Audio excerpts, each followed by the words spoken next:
เรียนว่าคนอยู่เมืองรับแลกับหนึ่ง กำลังนึ่งข้าวพี่น้อง อยู่เมื โอ้นึ่งข้าวก็ใส่อันมวยธรรมชาติได้นี่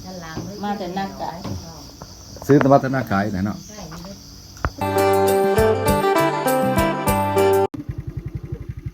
สบายดีทุกคนทุกท่านวันนี้ก็สิพาพี่พาน้องไปเบิ่งทุ่งนาโคกเนาะมันจะขึ้นไปถามเบิ่งอาจารย์เพิ่นเข้ามาแต่ไทยเนาะมันเป็นอะไรใช้ชีวิตอะไรอยู่อะไรกินอะไรไปเบิ่งน้ำกันพี่น้องเนาะไปเบิ่งจุดนี้จะเป็นบ้านละงัวนะพี่น้องครับบ้านละงัวแต่บอกแปลกวันนี้บรรยากาศเศร้าๆพี่น้องสิพาพี่พาน้องขึ้นไปลิ้นโคกจังหน่อยเนาะตอนนี้ก็ห้ามตายพี่น้อง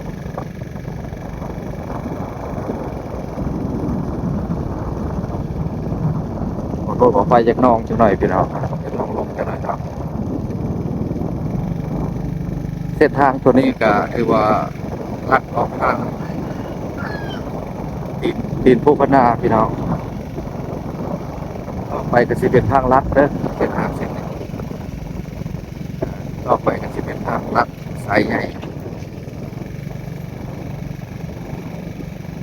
ทางเส้นนี้ยามฝนก็น่าจะ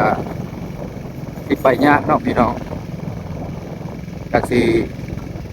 ยากจังหน่อย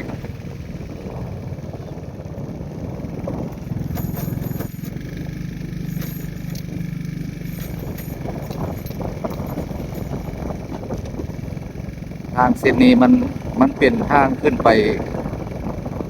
มีประชานะเนาะแล้วก็ซอดออกทางพุ่นทางดินโพคนาแล้วออกทางไป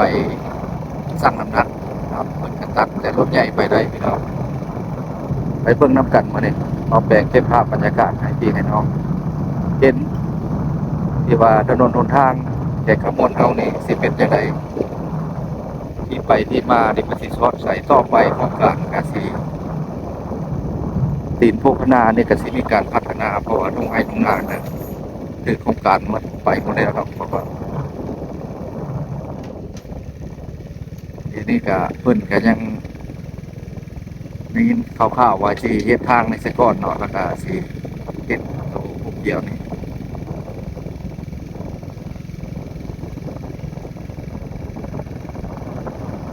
ทางถล่มรถใหญ่ไฟฟ้าก็ฮอดเนาะครับบางจุดก็สิมีเฮือนคนพี่น้องมี2-3หลังนี่นะฮอดเฮือนที่ว่าแม่หมอนี่ก็มีคือกันเนาะก็มีเฮือนคนคือกันมันเพิ่นเอิ้นว่าเพิ่นสิเฮ็ดหมอพระภูมิวัดป่าเห็นบ่เงินคน2-3หลัง4-5หลังพี่น้องที่ขอมาก็ถือว่าอยากเบิ่งภาพถ่ายครับเลยถ่ายบรรยากาศที่ว่าตรงป่าตรงไร่ตรงนาตัวนี้ก็คือจุดหนองสระ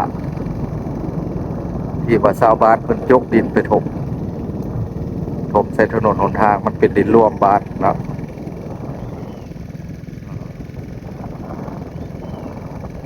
ต่อไปนี่ต่อหน้าในเกษตรเมนปีประชาพี่น้อง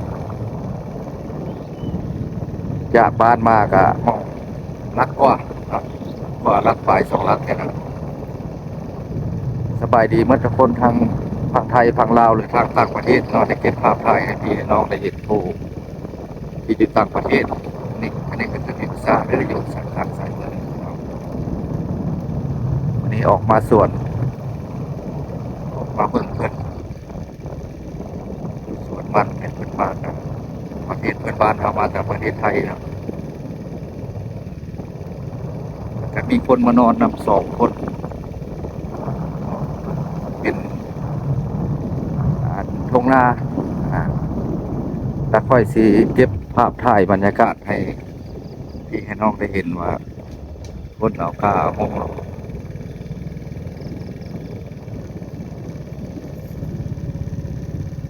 ทางกระยากออกไปได้พี่น้อง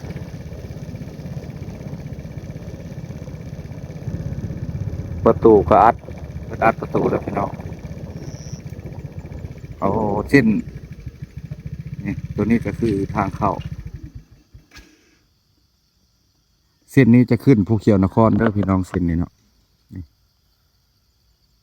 เจ้านายบ่อแปลงสิเข้าไปถ่ายให้เบิ่งแต่ว่าตัดมาจากหลักสี่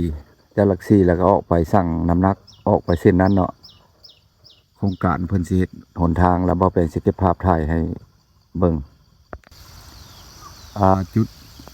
จุดนี้กระทึกคือกันพี่น้องทงนาเนาะเพราะว่าหลายปีแล้วบ่ได้เฮ็ดนาในตัวนี้กระทึกคือโครงการคือกันเนาะแต่ว่าเดี๋ยวนี้ก็ยังบ่ได้ลงมาแต่ว่าเฮาเฮ็ดท่าก็ได้เนาะกินข้าวกินน้ำนี่ถ่ายให้พี่ให้น้องเบิ่งเนาะ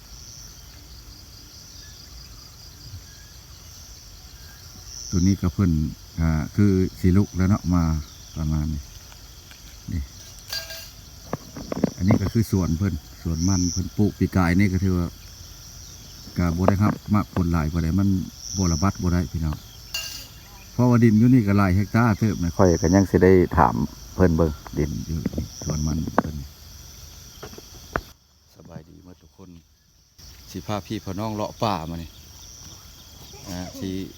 มี FC ขอมาเนาะอยากเบิ่งป่าแถว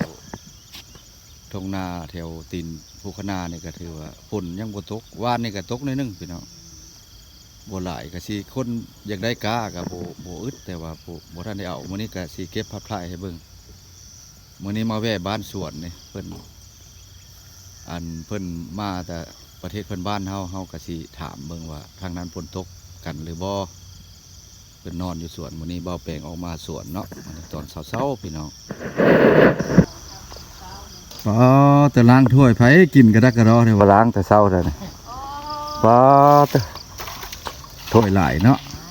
แม่หมอนี่ถ้วยหลายขนาดสบายดีคือเช้าเลยเนาะมายามนี่แหล้วว่ามานอนมาได้จักมื้อละมาได้2 มื้อมาได้2 คืนแล้วเนาะแต่ว่าจักมื้อสิได้กลับโอ้ยก็ว่าบ่ได้เนาะเป็นปี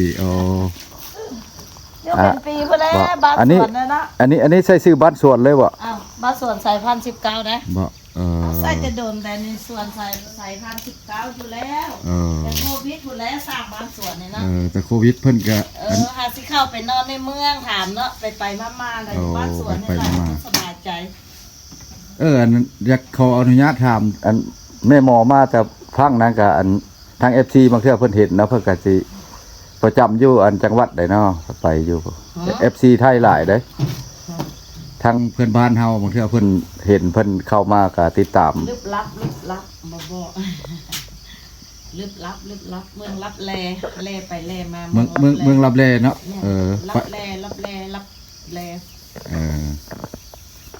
แสดงว่าเพิ่นอยู่เมืองลับแลกับ1กำลังนึ่งข้าวพี่น้องโอ้นึ่งข้าวก็ใส่อันมวยธรรมชาติได้นี่มาแต่หน้ากายซื้อมาแต่หน้ากายเนาะสายพันธุ์19คนน้องปลาเมื่อหน้าลงปูลงปลาอันแรกยังไปกินอยู่นำกันหลายคนเติบได้พี่น้องแซ่เบิ่งเด้อ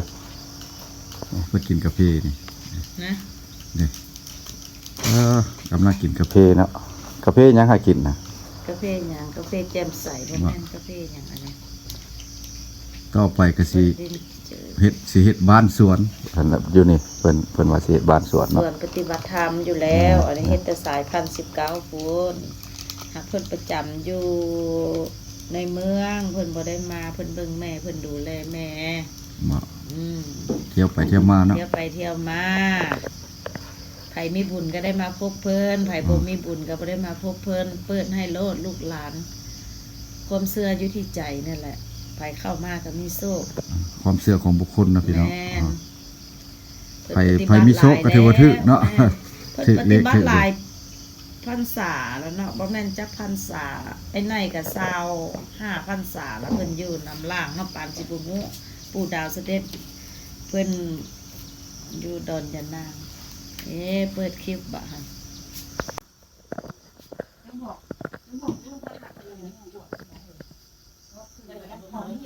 สิพาพี่พ่อน้องเลาะเบิ่งสวนเพิ่นบ้านสวนเพิ่นนี่เพิ่นน้องป่าก็มีนะพี่น้อง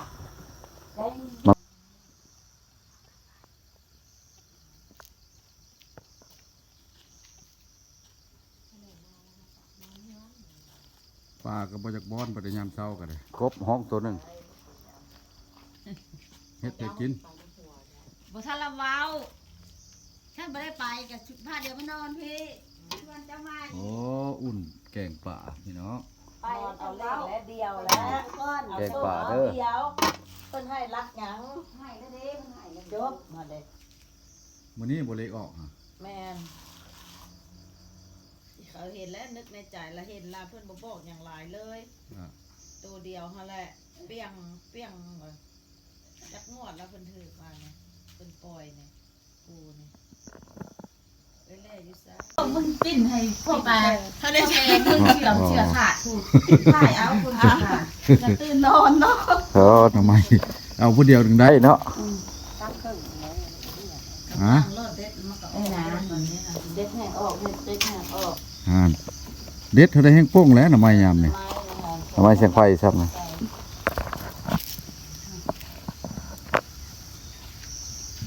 ได้เครื่องเก่งไม้หน่อยด้วยนะเนื้ออยู่แห้งตัวนี้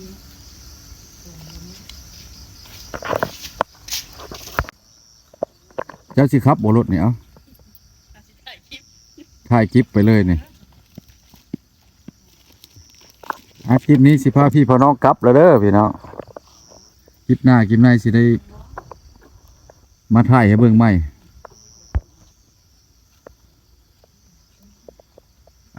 เป็นเข้ามาเป็นกำลังใจในเด้อพี่น้องเฮาทางต่างประเทศเนาะหรือว่าทางพี่น้องชาวไทยเฮาคลิปนี้คลิปก็สิเบาแปลงก็สิได้กลับอำลาพระจากนะพี่น้องเนาะคลิปหน้าคลิปในอย่าลืมอย่าพลาดพี่น้องวันที่วันที่10เนาะบุญบังไฟบ้านถ้ำเมืองตะแคะแขกขมวนพี่น้องคลิปนี้ก็มาถ่ายบ้านสวนให้พี่ให้น้องเบิ่งสิได้กลับก้อนพี่น้องไปก้อนพี่น้อง